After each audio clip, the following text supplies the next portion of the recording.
খাতা দেখে হচ্ছে স্যারের মেয়ে।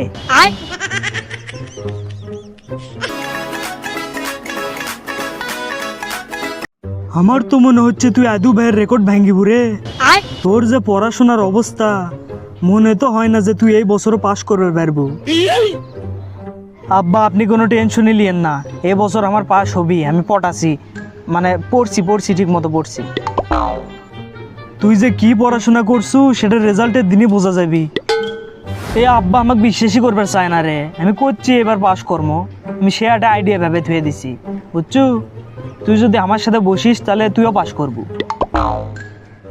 এ বন্ধু তুই শিওর? গ্যারান্টি দিচ্ছ তুই? কালকে গুলো পরীক্ষা ভাই।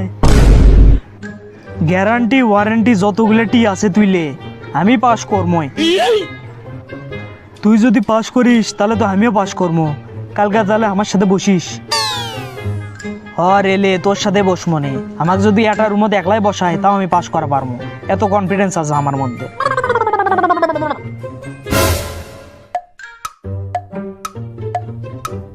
আমার বাপ তো একেবারে অবাক হয়ে গেছে রে, যে আমি এত ভালো নাম্বার দিয়ে পাস করবো কেমনে।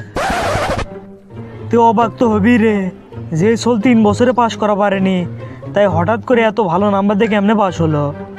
আচ্ছা একটা কথা কত দেখি, আমি তোর দেখে লেখনো, আমার দেখে আরেকজন লেখলো, আমরা দুইজন ফেল করলো, তুই কেমনে পাস করলু?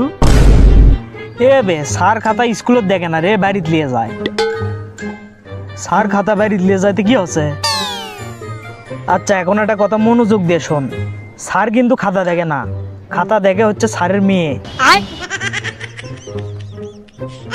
এ বছর আমার পাস হবি, আমি পটাছি।